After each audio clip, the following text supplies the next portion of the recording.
camaraderie, respected comrades and friends.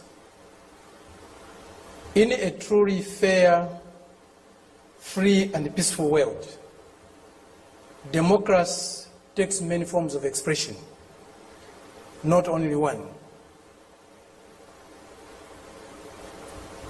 I believe democracy is a government in which all the people participate, in which the interests of the people reign supreme, in which their country's sovereignty, their country's honor is at the top.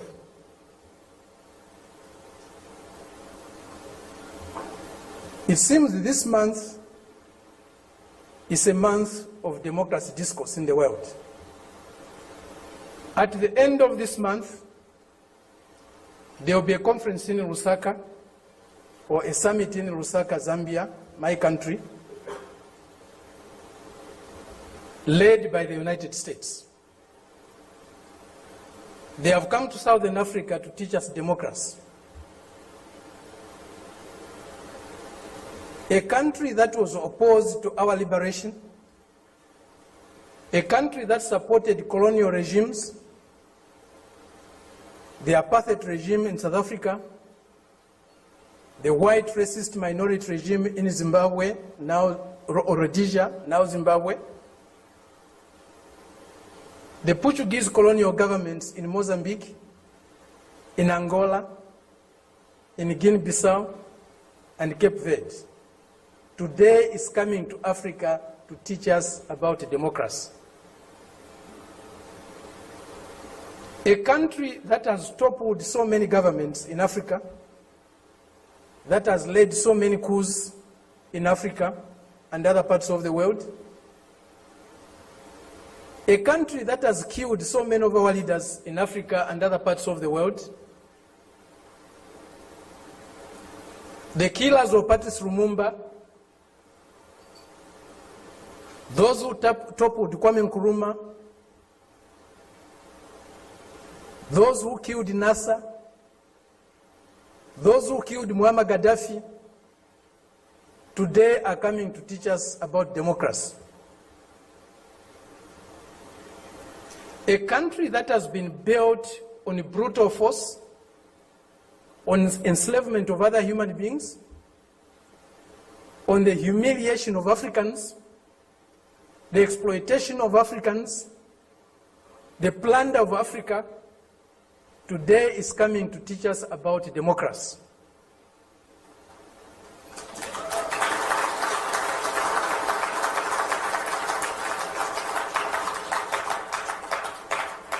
That's the arrogance, the imperialist arrogance, the racist arrogance that we are subjected to. We cannot have democracy where there is hegemony of the strongest, mightiest imperialist power. We cannot have democracy where a country's resources, a country's decisions are dictated to by another country. A country that is dominated by another country cannot be democratic. A country that lacks sovereignty cannot be democratic. A people that cannot decide for themselves cannot be democratic. A colony, a neo-colony cannot be democratic.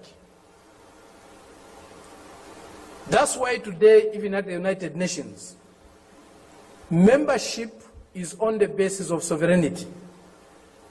Only sovereign nations can be members of the United Nations, because only sovereign nations can decide for themselves.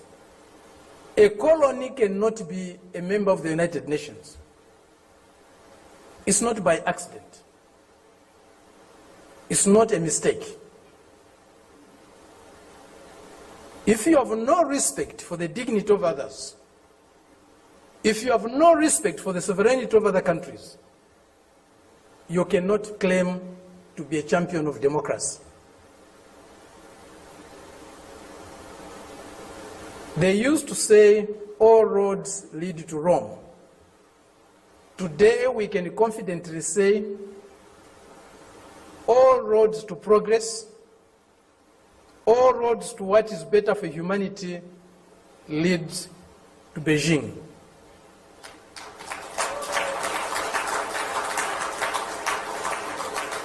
This is a country, this is a people that have developed themselves, that has developed itself without colonizing any country in the world, without plundering any country in the world, without subjugating any people in the world.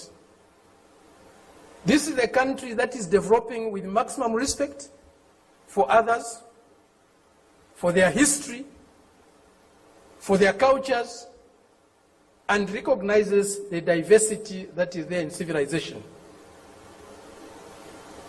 We were only taught one form of civilization, one form of modernization. That was the Western way. Westernness was a measure of how civilized, how modern you are. We reject that. We reject it because it's not correct. We reject it because it's undemocratic. We reject it because it's uncivilized to think of the world and of other people in that way. Today, they cannot accept the fact that China has caught up with them. China is about to surpass them in many areas of human endeavor. The imperialist arrogance is inhibiting them from accepting that reality. The racist arrogance is inhibiting them from accepting that reality. But the world is changing. The changes we are witnessing today, as President Xi said in Moscow recently, or the other day, they have never been seen in 100 years. They have shaped a world that they themselves today are scared of. And they have shaped a world that is not sustainable. Democracy, human development is not sustainable on the basis of plunder, on the basis of enslavement, on the basis of humiliating other people every day. That is a system we are seeing today, a system that will not survive if plunder is eliminated, if subjugation of other peoples, other nations is eliminated, if inequality in the world is eliminated. That system will disappear. The only system that can survive and can endure for long is a system that is based on mutual benefit, win-win relationships, mutual respect for others, accommodation and tolerance of others, and fraternal love for all humanity. This is what we find in China today. This is what China's example is showing us. Indeed, all paths are different. There's no path that is the same, even if they are leading to the same destination. Each path has got its own characteristics.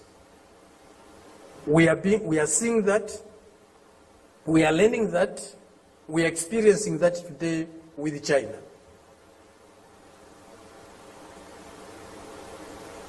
There are many things that need to be done to get the world that we want. A more just, a more fair, a more peaceful world is possible, but it won't drop from the skies. We have to struggle for it.